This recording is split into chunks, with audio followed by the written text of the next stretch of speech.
ආයි බොහෝ ඒවා සහෝදරයෝනි. අපේ රටේ අපි හිතාගෙන ඉන්නේ මේ රට දුවන්නේ රටේ නීතියක් තියෙනවා, රජ කෙනෙක් ඉන්නවා. ඒ වගේම මේ රටේ රට දුවන්න ඕන කරන සම්පූර්ණයෙන්ම ශක්තිය යටින් ශක්තිය ලබා දෙන්නේ මහා සංඝරත්නය කියලානේ අපි හිතාගෙන ඉන්නේ. දැන් ඔන්න හරිම අවස්ථාවටපත් වෙලා තියෙනවා. හරිම අවස්ථාවට ඇවිල්ලා තියෙනවා. දැන් අද දවසේ අපේ ප්‍රවීණ මාධ්‍යවේදී ශ්‍රීලාල් ප්‍රියන්ත සහෝදරයා එලිදරව් කළා අර මිහින්තලේ ඉන්න වනචාරියනේ තන්ඩිකර වනචරය. වනචාරියෙක් නෙවෙයි තන්ඩිකර වනචර වල් වේසිගේ ඒ ඉතුරු කැල කියන්නේ. මූ ඇවිල්ලා මේ සාසනෙන් ගහලා පන්නන්න ඕනේ මේ කාලකන්නි බල්ලේ.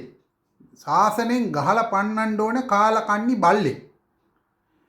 මූ කරලා තියෙන අර ඒ ශ්‍රීලා ඔගොල්ලෝ ඔක්කොම ගිහිල්ලා බලන්න ශ්‍රීලාල් සහෝදරයාගේ තියෙන වීඩියෝ එකේ මූ කරලා තියෙන වැඩ. අර පුස්තකාලේ ඉන්න ගෑන් ළමෙක් අරන් ගිහිල්ලා පෙරලගෙන කරපු වැඩේ. ඊට පස්සේ දිගින් දිගටම ගෑනුන්ට කරපු වැඩ. යකෝ අපි හොඳයිනේ. මේ තථාගතයන් වහන්සේගේ ධර්මයේ ප්‍රචාරය කරන්න ආපු මේ වගේ හිවලෙක් මෙන්න මේ වගේ අපත කාල කන්නි වැඩ කරනවාද කියන්නකො. ගිහියෙකුට නීතියෙන් රැකවරණයක් තියෙනවා. නීතියෙන් ඒ වලට උත්තර දෙන්න පුළුවන්. මේ වගේ සක්කිලි බල්ලෝ සිවුරට මුවා වෙලා නීතින රිංගන්න හදනවනේ. ඒ කාලේ ඉඳලම මහින්දලා කලේම මෙන්න මේ වගේ පාහර අපත සක්කිලි හොර වනචර කාලකන්නි බල්ලන්ව නීතියෙන් කවර් කරලා හංගපු එක විතරයි කලේ. ඌ එකෙක්. ඊළඟට ඔය අර ගලගොඩ අත්තේ කියන කාලකන්ණිය ඉන්නවනේ. ඌටත් ළමයි ලෝකෙ වටේ. ඔය වගේ ඔතන අර ඊයේ පෙරේද අර සංඝ සමුළුවක් කියලා ආවනේ සෙට් එකක් නේද?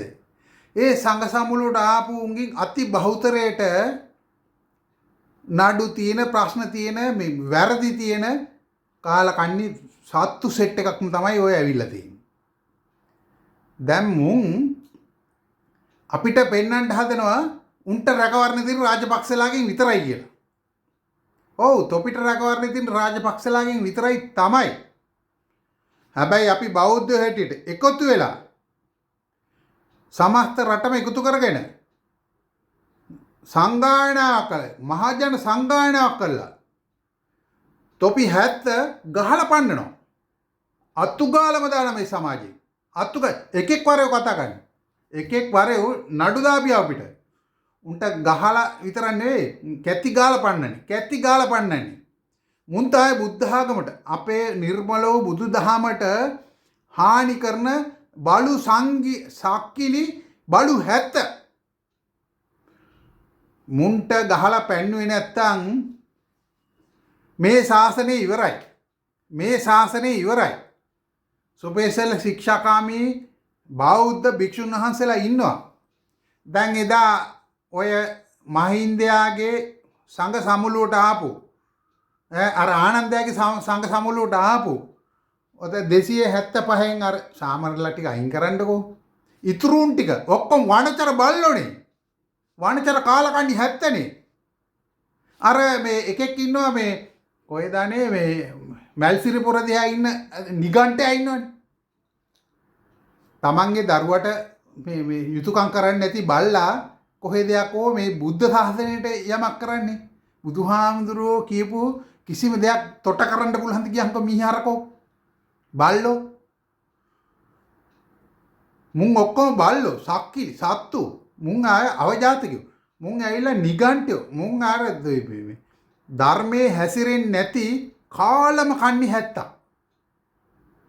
අපි ගිහියෝ හැටියට ප්‍රත්‍යඥ ගිහියෝ හැටියට අපිට තේරෙන ප්‍රමාණය බුද්ධ ආගම රැක ගන්න ඕන අර විසි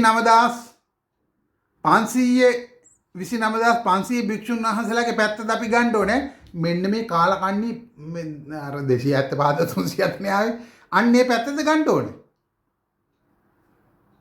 මුන්ට ගහලා පන්නන්න ඕනේ. ඔය මිහින්තලේ වනචාරයනේ වනචරයා.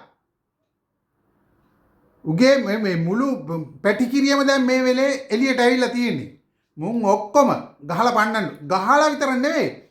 සමාජයට ගෙනල්ලා මුන්ගේ ඔළුවේ ගල්තාර ගාලා සීරු ගලවල සරන් අන්දලා යවන්න ඕනේ. ඔය ඥානසාරලාට හිට ඊළඟට අර මේ කොහෙද මේ පිටදුවේ සිරිදම්මලාට හිට ඔය මුළු සෙට් එකටම නම් කියාගෙන ගියොත් ඔය මේ කවුද මේ බලංගොඩ මේ ගුටි කන කස්සපලා අර මුන් ඔක්කොම සෙට් එකේ ඉන්නවා. මුන් අපි ගිහියෝ හැටියට එකතු වෙලා සංගායනාවක් කරලා මෙන්න මේ කාලකණ්ණි බලු 70 එකතු කරලා ඔළුවේ ගල්තාර ගාලා මුන්ගේ පුකට කසෙන් ගහලා පන්නන්න පැන්නුවේ නැත්තම් බුද්ධ ආගම ඉවරයි. බුද්ධ ආගම ඉවරයි. අපේ බුද්ධ දර්ශනය රැක ගන්න ඕනේ. මෙන්න මේ කාලකන්ණි 70 ගෙනල්ලා මුන්ව මේ නිර්වත් කරලා මුන්ට සිවුරු ගලවලා උන්ව නිර්වත් කරලා සරන් අන්දලා යන්න කාලකන්ණි 70 අර පිස්ටන් සාදුරත් එක්කම. පිස්ටන් සාදුරත් ඒ දෙකලේ නැත්තම් නර්ස් සාදුරත් ඒ දෙකලේ නැත්තම් අපි බෞද්ධයෝ වෙලා වැඩක් නැහැ. ඒක නිසා ලෑස්තියෙන්ට මෙන්න මේ කාලකන්ණි අවජාතක බලු තුප්පහයි ආගම විනාශ කරන කාලකන්ණි 70 සමූල ඝාතනය කළා දාන්න. අතුගාලම දාන්න. මුකුත්ම කරන්න බැරි නම් පිහියක් ගෙනලා මේ අර සැට් එක කපලා ඇව්වොත් ඇති. ඒක කරන්න ඕනේ. මුන්ට මේ මොන අවජාතකද විල්ලජ්ජ නැති බල්ලොද මේ අපේ රටේ සමාජයේ ජීවත් වෙන දරුවන්ට ලිංගික අධ්‍යාපන එපා කියන්න අර පිස්සා මොකෙද්ද? මුන්ට මානසික මේ ඔක්කොම ඉන්නේ මානසික ලෙඩ්ඩු. ඔක්කොම මානසික ලෙඩ්ඩු. මුන්ට මනෝ ප්‍රතිකාර දෙන්න ඕන මිසක් මුන් ගොමේ පූජනීයත්වයෙන් සලකන්න ඕන නෙවෙයි. මුන් මානසික ලෙඩ්ඩු. මේ මානසික ලෙඩ්ඩුන්ට මනෝ ප්‍රතිකාර අපි දෙමු.